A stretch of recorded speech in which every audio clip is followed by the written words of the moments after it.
Hamınıza salam uşaqlar. Bugünkü mövzumuz üçbucaqlardır. Deməli, üçbucaqların 3 növü var. Bərabər yanlı üçbucaqlar, müxtəlif tərəfli üçbucaqlar və bərabər tərəfli üçbucaqlar. Ona gəlin birinci başlayaq bərabər yanlı üçbucaqlar. Bərabər yanlı üçbucaqlar demədən öncə bunu demək istəyirəm ki, biz ixtiyari bir üçbucaq götürsək, bu üçbucaqdan da bucaqları A, B və C olsa, A, B və C-nin cəmi 180 dərəcə.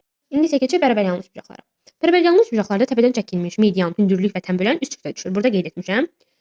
Həmçinin burada iki oxşar üçbucaq yaranır. TTT BB əlamətinə əsasən. Çünki baxın burada iki bucaq, buradakı iki bucağa bərabər olur. Ona görə də BB əlamətinə əsasən bu üçbucaqlar oxşar və konqruent olurlar. İndi keçək başqa əlamətlərinə. Və bu üçbucaqda, yəni bərabər yanlı üçbucaqda iki tərəf bir-birinə bərabər olur və həmçinin yenə dediyim kimi buradakı bütün bucaqlar, yəni bu bütün üçbucaqlara aiddir. Buradakı bütün bucaqlar yəni olsun A, B, C. A üstə gələk, B üstə gələk, C bərabər olur 180 dərəcə. İndi isə keçək müxtəlif tərəfli üçbucaqlara. Müxtəlif tərəfli üçbucaqlarda belə bir düstur var ki, A üstə gələk B böyükdür C, A çıxıb B modulda kiçikdir C. Yəni bu nə deməkdir?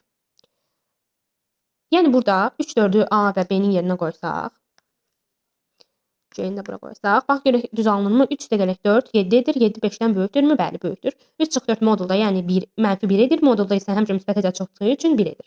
1 isə 5-dən kiçikdir. Deməli belə bir üçbucaq ola bilər. Həmçinin bu düzbucaqlı üçbucağa aiddir. Bunu hardan bilirik? Pifaqor teoremindən bilirik. Pifaqor üçlüklərindən bilirik. Gəlin dərsimizdə isə düzbucaqlı üçbucaqları, körbucaqlı üçbucaqları və itibucaqlı üçbucaqları keçəcəyik. İndi isə keçdik bərabər tərəfli üçbucaq. Bu üçbucaq çox asandır. Yəni adından bilindiyi kimi bütün tərəfləri bərabərdir və hər tərəfdən çəkilmiş. İndi mən burada hamısını çəkmədim çünki qarşılıqlı yaranmasın deyə.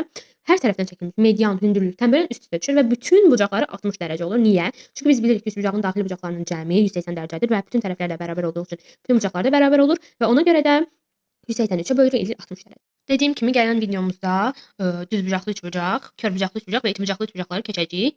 Əgər daha çox belə videonun gəlməsini istəyirsinizsə, abunə olub like atmağı və bildirişləri açmağı unutmayın. Gələn videolarda görüşəndək. Sağ olun.